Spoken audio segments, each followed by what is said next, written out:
एक सिलेंडर है जो जमीन पर रखा हुआ है और टॉप मोस्ट पॉइंट पर दो स्प्रिंग के साथ कनेक्टेड है। यहाँ पर जो भी मोशन है वो प्योरली रोलिंग मोशन है। यदि हम थोड़ा सा रोटेट करके सिलेंडर को छोड़ दें तो वो सिंपल हार्मोनिक मोशन करने लगता है। और इस सिंपल हार्मोनिक मोशन का पीरियड ऑफ ऑसिलेशन हमें बताना है।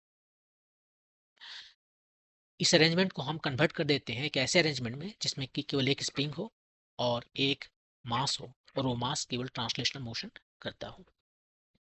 इस स्प्रिंग कांस्टेंट के ही हमें निकालना होगा और ये इफेक्टिव मास एम ही हमें निकालना होगा। अभी सिलेंडर दो तरह का मोशन करता है, रोटेशन और ट्रांसलेशन दोनों करता है।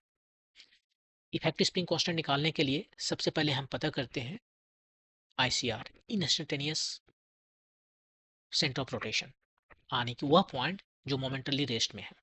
हम जानते हैं कि सिलेंडर या किसी भी अ, इस तरह के ऑब्जेक्ट में जो कॉन्टेक्ट पॉइंट सी है वो मोमेंटली रेस्ट में होता है, वही आईसीआर है। एक बार हमें आईसीआर पता चल गया तो किसी भी पॉइंट का वेलोसिटी हम आसानी से निकाल सकते हैं। जैसे कि सेंटर ऑफ मास ओ का वेलोसिटी होगा ओमेगा टाइम्स ओ का position vector with respect to ICR जो कि आर है। तो इस तरह से ओ का वेलोसिटी हो गया omega R. Top most point A को देखें तो उसका position vector with respect to ICR है 2r। उसको यदि हम ओमेगा से मल्टीप्लाई करेंगे तो ओमेगा ए का वेलोसिटी हमें मिल जाएगा जो कि आया 2 ओमेगा आर। ए का वेलोसिटी ओ के वेलोसिटी का डबल है। तो एक गिवन टाइम में ए का जो डिस्प्लेसमेंट है वो ओ के डिस्प्लेसमेंट का डबल है।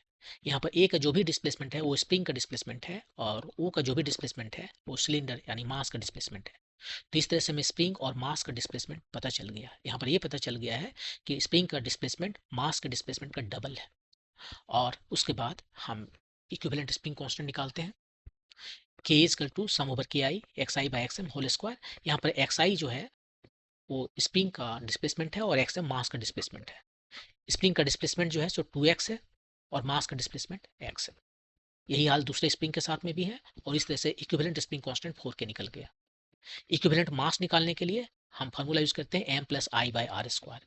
आई का value M R square by 2 है क्योंकि सिलेंडर है और इस तरह से इक्विवेलेंट मास का वैल्यू आया m प्लस एम बाई 2। इन सारे वैल्यू को यानी कि इक्विवेलेंट स्प्रिंग कांस्टेंट और इक्विवेलेंट मास के वैल्यू को यहाँ सब्स्टिट्यूट करते हैं तो हमें पीरियड ऑफ ऑसिलेशन मिल जाता है 2 pi square root over 3m by 8k।